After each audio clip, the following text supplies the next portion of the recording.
At a modern international airport, security is absolute. Redundant radar arrays track every metal object within 50 miles, and thermal cameras monitor every inch of the tarmac. The restricted airspace above Denver is a tightly controlled mathematical grid. But at exactly 2:11 a.m. on an October morning in 2021, air traffic controllers watched an impossible blip enter that grid. An aircraft drifted in from the northern mountains at a dangerously slow speed, transmitting 0 transponder data. No flight number, no altitude readout, just a silent shadow coasting through the fog toward the runway. When the physical plane finally rolled into the illumination of the security floodlights, operators froze. The silver fuselage belonged to another era. The paint was faded, the windows were dark, and the tail bore the emblem of Horizon Air, a regional carrier that had gone bankrupt and ceased operations in 1986. Armed response teams surrounded the craft, expecting a hijacking. Instead, the main cabin door groaned open, and an attendant in a perfectly styled 40-year-old uniform stepped out. She smiled calmly, welcomed the heavily armed security chief to Portland, and retreated inside.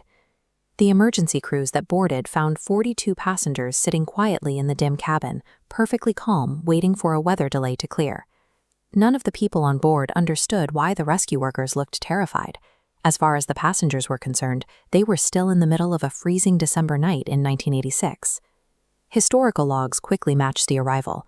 Horizon Air Flight 9A7 had vanished over the Cascade Mountains on December 14, 1986, while traveling between Seattle and Portland.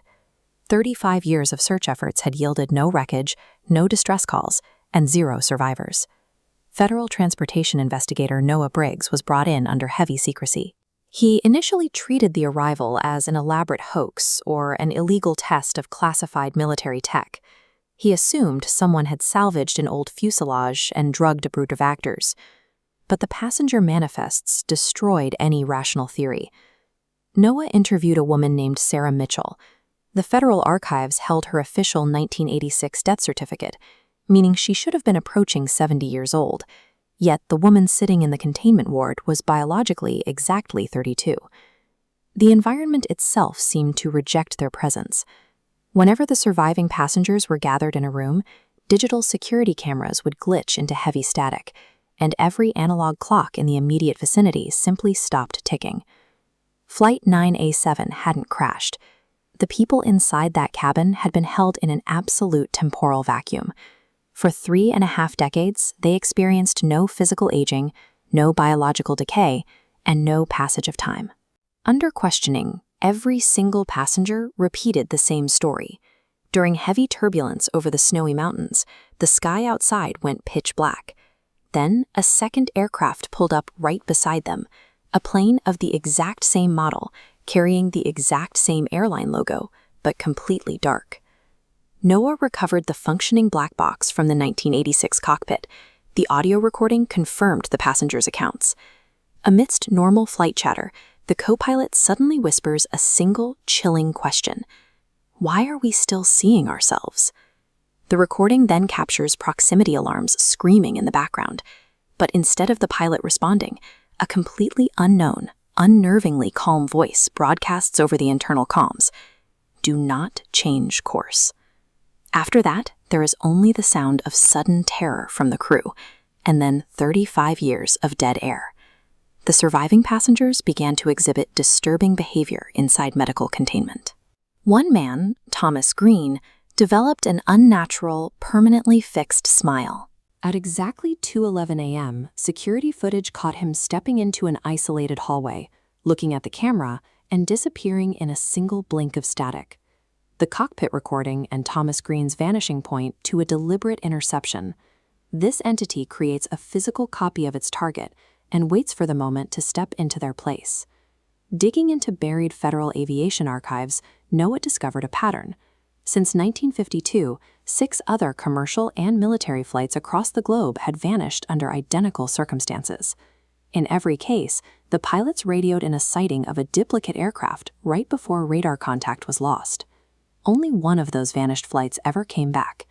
In 1974, an Air Force transport briefly reappeared over the frozen Alaskan coastline after being missing for 9 years. Out of the entire manifest, only 5 crew members were recovered alive. Back at the airport, the air traffic controllers stared in shock at their monitors. The same obsolete radar signature had just materialized in the restricted airspace again. A second Flight 9A7 was descending out of the night sky, while the physical airplane NOAA had inspected sat firmly locked under armed guard in a federal hangar. As the second aircraft touched down, exterior security cameras captured a twisted reflection of the first arrival. The plane bore the same scratches and the same faded Horizon Air logo, but the metal was heavily corroded, and every passenger window was painted solid black. The cabin door cracked open, and 42 figures filed down the exterior stairs. They wore the same clothes and possessed the same faces as the passengers locked inside the containment ward, but their movements were stiff, and their faces were stretched into wide, unblinking smiles. Inside the medical wing, the original passengers erupted into synchronized panic, slamming against the glass and screaming at guards not to let them board. A moment later, the entire Denver International Airport power grid suffered a catastrophic failure, plunging the facility into darkness. The original passengers drew the world's attention to the hangar, while the duplicates from the second plane moved through the darkened terminals. By the time power returned, the breach was complete. When the sun rose and the backup generators kicked in, the tarmac was empty. Both vintage airplanes were gone, and every passenger from Flight 9A7, along with several airport security staff, had disappeared. Within hours, federal agencies locked down the perimeter, confiscating all digital footage and air traffic logs. A press release explained away the overnight power failure as a simulated military stress test, ensuring the public never knew the airspace was compromised. Noah Briggs submitted his resignation immediately. He boxed up his files and walked away from the Aviation Administration, hoping that the mirroring entity had retreated back into the clouds. 3 months later, Noah found an unmarked envelope sitting inside his locked mailbox. Inside was a crisp, perfectly preserved 1986 airline ticket. It bore his name, assigned him to Flight 9A7, and stamped a boarding time of exactly 2:11 a.m. Slow, final tone. Noah's investigation made him a witness to a process that remains active. The entities are still here, and according to the ticket, they are waiting for him to